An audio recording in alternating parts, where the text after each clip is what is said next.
От винта.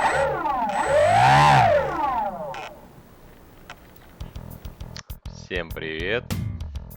Сегодня представляем вам видео первого полета нашего пчелолета. После покраски, спасибо жене, ламинации, установки дополнительной курсовой камеры на хвост, как видите, мы теперь готовы к полноценному вылету.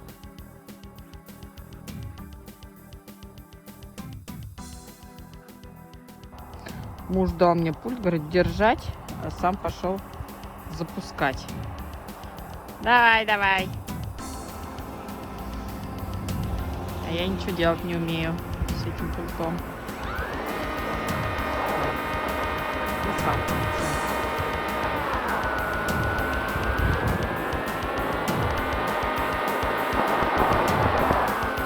Он куда-то поворачивает. Куда поворачивает.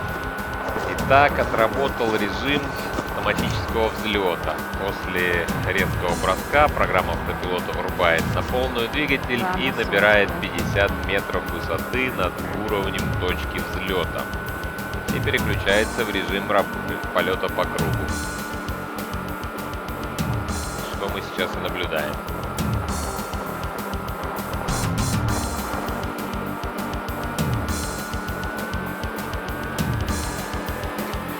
На курсовой камере у нас находятся различные приборы, которые я и вижу в очках, управляя самолетом с земли. Они позволяют контролировать положение самолета в пространстве и всякие другие жизненные показатели. Но подробнее расскажу чуть позже.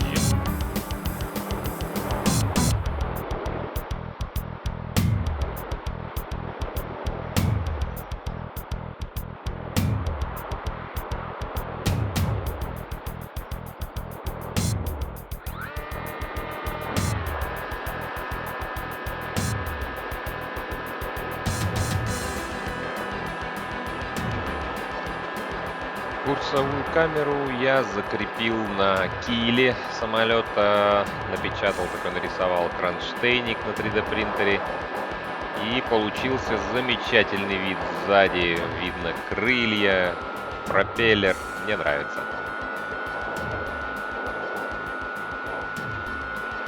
Камера на носу самолета установлена на таком полусамодельном подвесе с возможностью крутить ей влево, вправо, вниз, вверх. И еще она стабилизирована по горизонту, то есть не повторяет на самом деле она курса, поэтому она не курсовая. И по ней сложнее ориентироваться, но тем не менее можно на нее переключаться. Вот сейчас я попытаюсь переключить очки, видно, что идут помехи, но вот мы переключились на камеру на носу. Если обратить внимание на авиагоризонт, видно, что самолет наклоняется, а камера не наклоняется. Зато можно повернуть ее. Вот сейчас повернем ее влево. Вот наше крыло.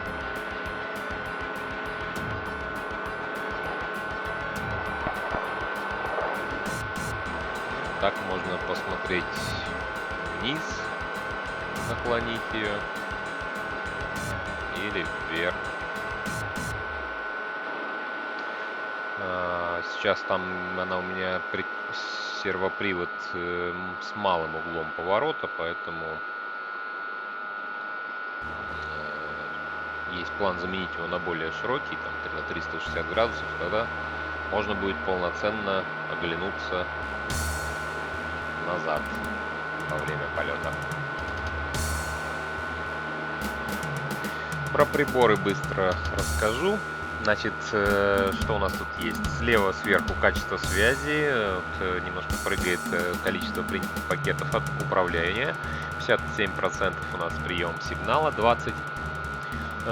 примерно 20 спутников видит GPS приемник на самолете.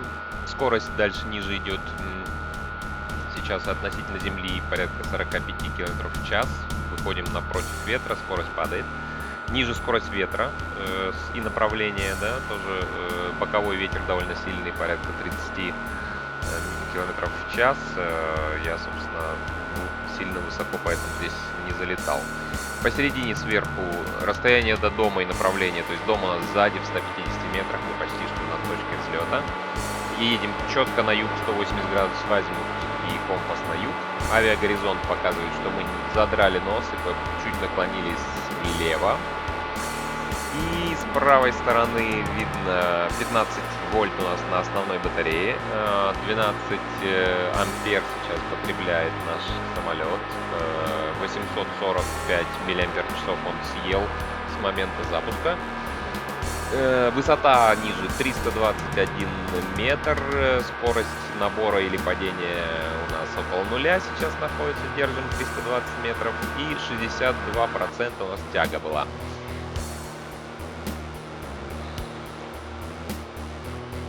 И сейчас я пытаюсь переключиться в очках на другую камеру. У меня опять помехи, с этим надо еще, конечно, разбираться. И очень интересно можно заметить, как самолет боком сносит вправо. То есть нос у нас смотрит вдоль дороги практически. Камера чуть повернута влево, передняя. А самолет довольно активно сносит ветром в сторону. Вот сейчас мы поворачиваем против ветра. Видно, что скорость почти 0 была сейчас относительно земли. И мы начинаем резкое снижение достаточно с набором скорости. Если сложить скорость относительно земли у нас сейчас 60 и скорость ветра встречного 40 с лишним км в час, то относительно воздуха мы движемся более 100 км в час сейчас.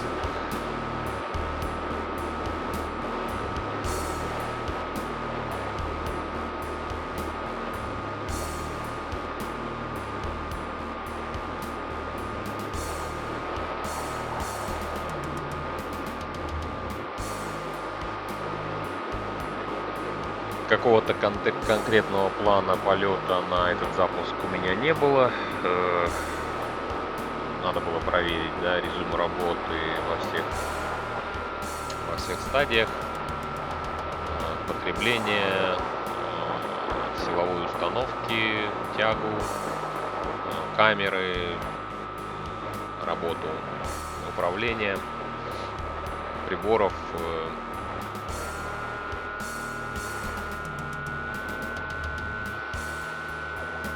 Видеосвязи, дальности и дальность связи по управлению.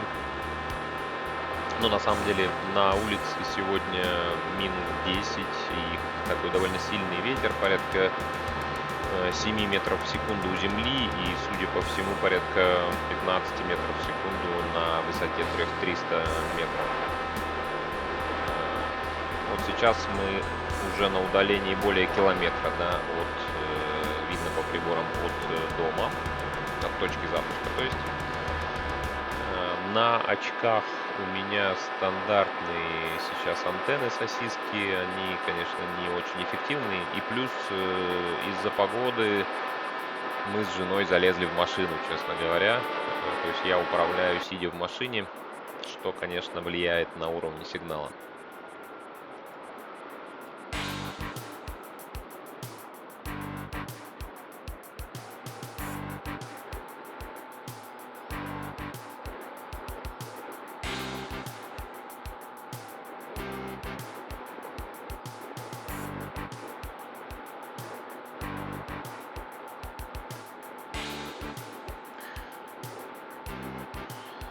Потребление, значит, двигателя у нас получилось порядка 25 ампер, то есть это где-то около 450 ватт на пике на взлетном режиме. Двигатель установлен вот такой, вам сейчас покажу картинку.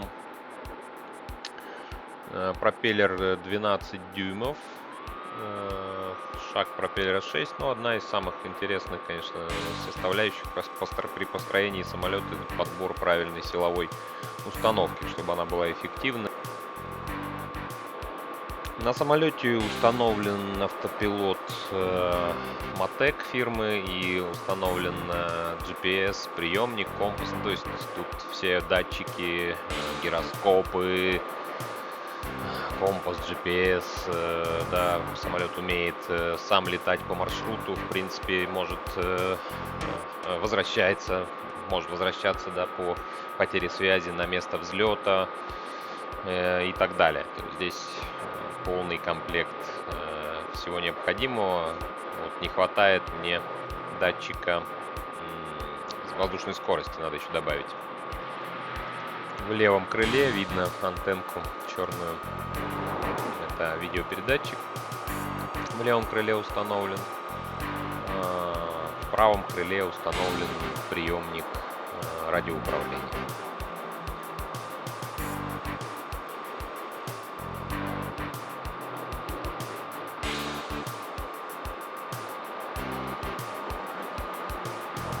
Для понимания, как я вижу и могу слышать самолет в очках на земле, вот вам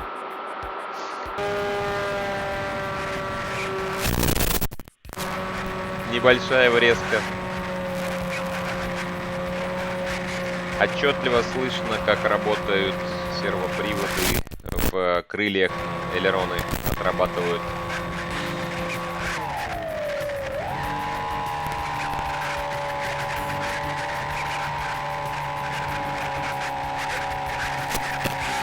Проход на низкой высоте, сейчас у нас 10 метров.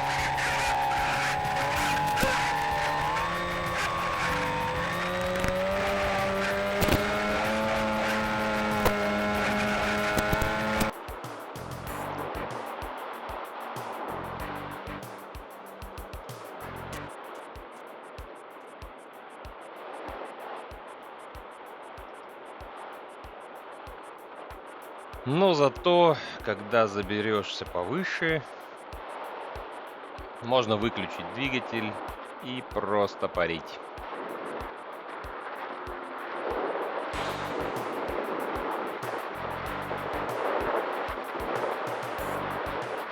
Орлы, правда, в такую погоду, конечно, не парят, но мы парим.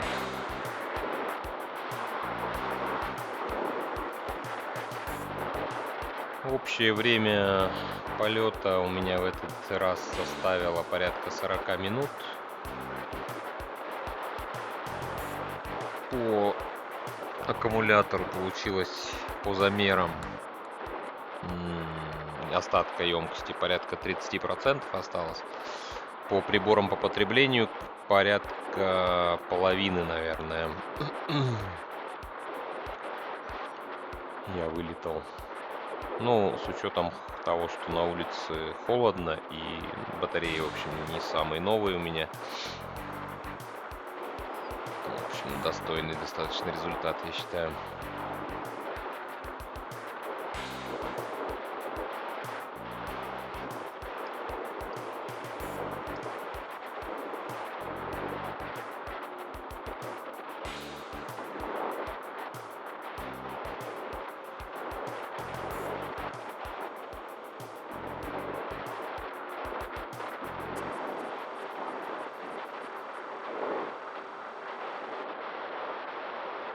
Шикарный закат получился.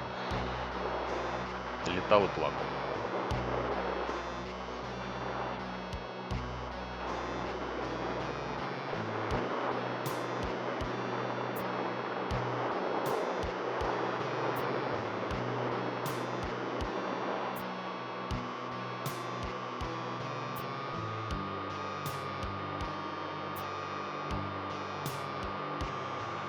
Кстати говоря, очень порадовала курсовая камера новая, вот это Runcam Phoenix 2. Действительно глубокая, сочная такая объемная картинка, позволяет хорошо контролировать самолет. Вот сейчас я пролечу над деревьями, я летел вполне осязая, скажем так, где я, какое расстояние до деревьев. И вот даже ту вышку сотовую на удалении я видел, что она выше торчит. порадовало.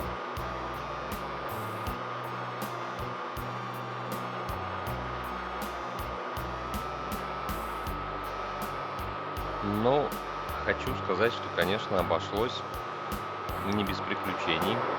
Самые терпеливые зрители сейчас увидят.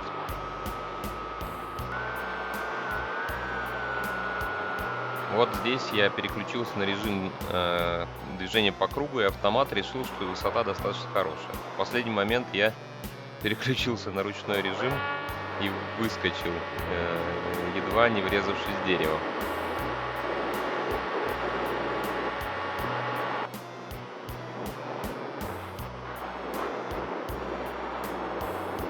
Снижаем. После этого я решил, конечно, пора снижаться и заходить на посадку. Вон уже встречающих видно на земле.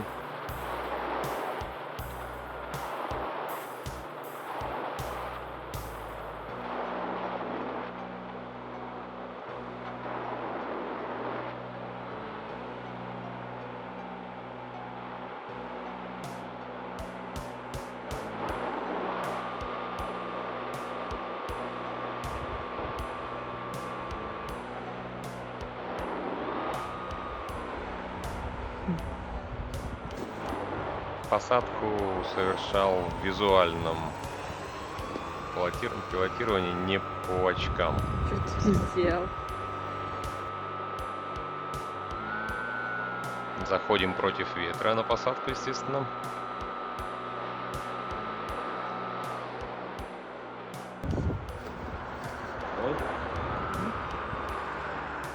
Закрылки. Касание. Ты мой слёт. Как плавненько. Аплодисменты, говорю.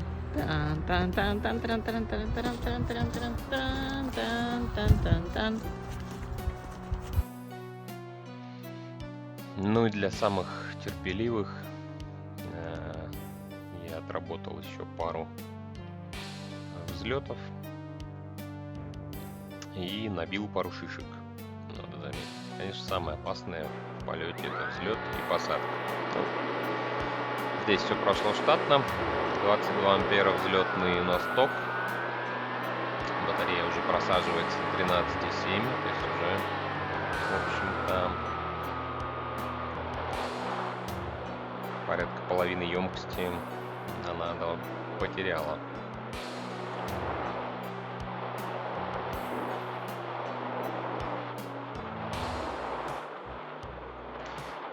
На самом деле, при полете по очкам ощущаешь самолет гораздо лучше, нежели вот наблюдая за ним с земли. И это сыграло со мной определенную шутку. Встречающие подразнили.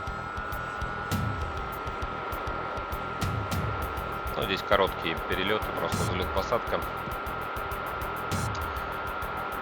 Хотел сесть поближе.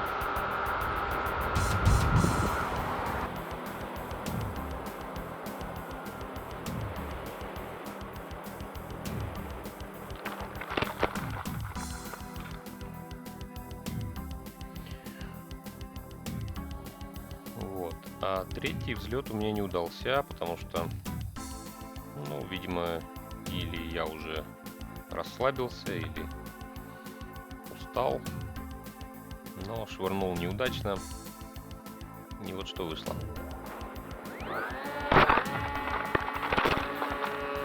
Самолет все-таки взлетел,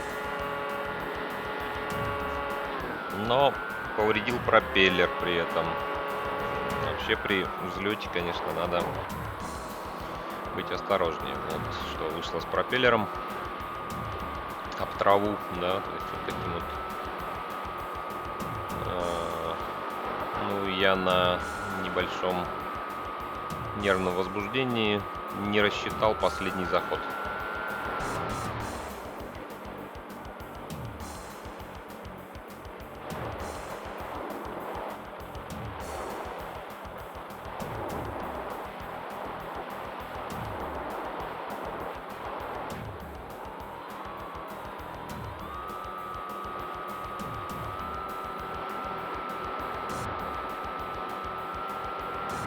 ветер достаточно сильно сносил, на самом деле, самолет. И вот что вышло.